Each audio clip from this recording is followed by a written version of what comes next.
according to the CEO of Bugatti, there's only two places in the world that are able to repair a crashed Bugatti. Mat Armstrong found himself overwhelmed in a way few expected, especially at a moment when two of the most powerful names in the automotive world appeared to move in the same direction at the same time. That kind of alignment almost never happens, particularly between brands known for operating behind layers of secrecy and control. What unfolded was not just another update in a rebuild series or a routine corporate reaction. It carried weight far beyond a single project, touching on reputation, authority, and the fragile balance between independence and institutional power. The emotional response that followed did not come out of nowhere. It was the result of mounting pressure, growing scrutiny, and a realization that the situation had reached a scale far bigger than a YouTube project. The moment that triggered everything began quietly but carried serious implications. When discussions surfaced involving Mate Rimac and Mat Armstrong, it became clear that two very different perspectives were starting to collide around the same narrative. Bugatti, a company that has built its identity on precision and silence, rarely acknowledges independent efforts, especially when those efforts involve something as rare and complex as a Chiron. For years, that silence helped maintain an aura of perfection. So when that silence started to crack, it raised immediate questions. What could push a brand like that into responding publicly? What risk was significant enough to justify stepping out of the shadows? Instead of aggressive legal action or attempts to shut things down, the response carried a different tone.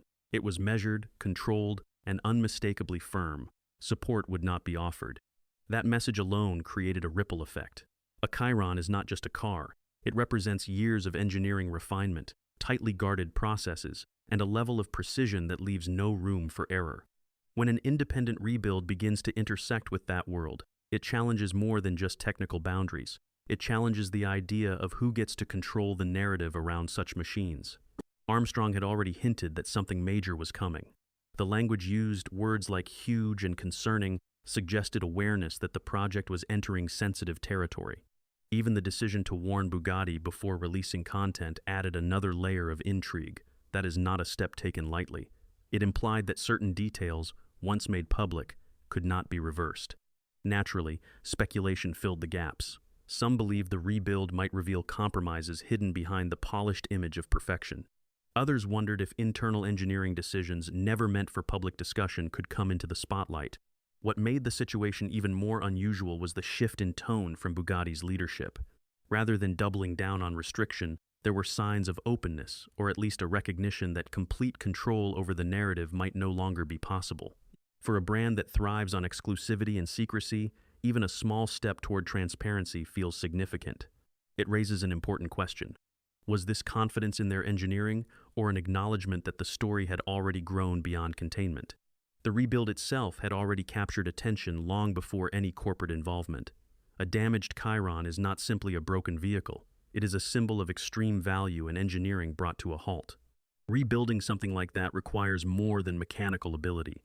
It demands creativity, persistence, and a willingness to operate without the safety net of official support. Every missing part, every unknown specification, and every workaround adds another layer of complexity. Armstrong's approach documenting everything only amplified that complexity. Transparency built trust with viewers, but also exposed every decision to scrutiny.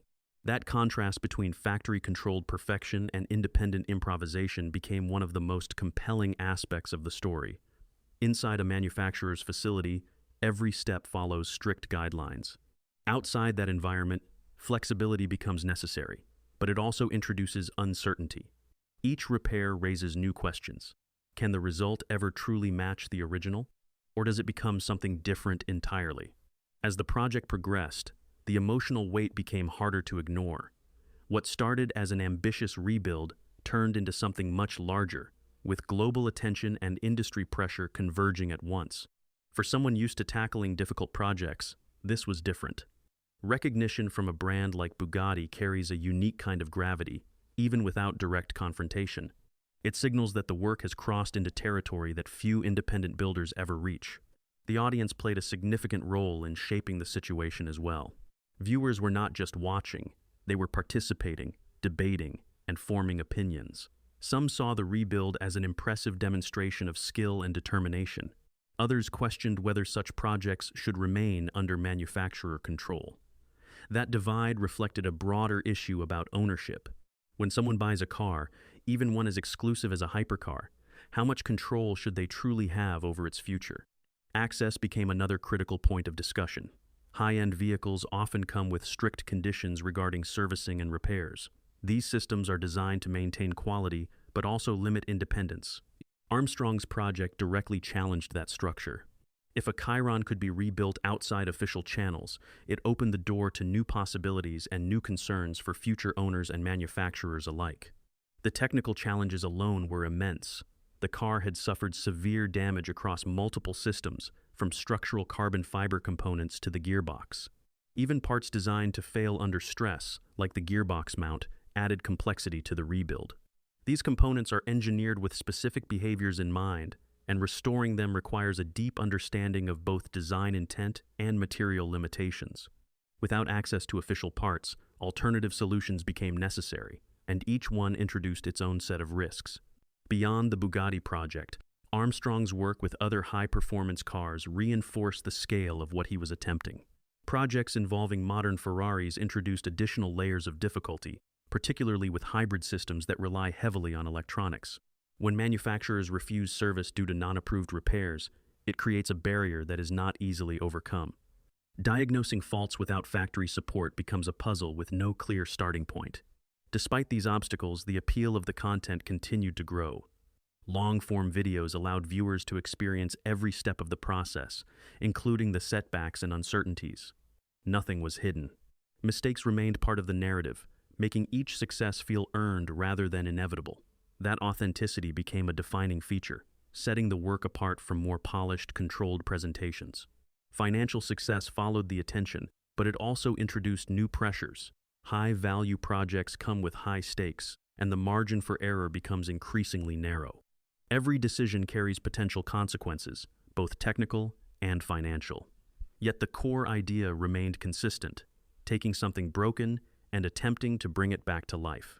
The involvement of major manufacturers brought deeper issues into focus. Engineering at the level of a Chiron operates within extremely tight tolerances. Even small deviations can have serious consequences, especially at high speeds. Claims about simple fixes or modern shortcuts do not hold up under that level of scrutiny. Every component is part of a larger system, and restoring that system requires more than surface-level repairs. At the same time, the situation highlighted the tension between strict control and independent innovation. Manufacturers have valid reasons for protecting their designs and ensuring safety standards.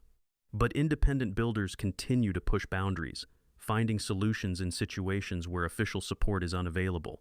That tension does not have an easy resolution. As the story unfolded, it became clear that this was about more than a single rebuild. It was about the evolving relationship between creators and corporations, between openness and control, and between tradition and change. The Chiron, in many ways, became a symbol of that intersection. Not just a machine, but a focal point for a much larger conversation.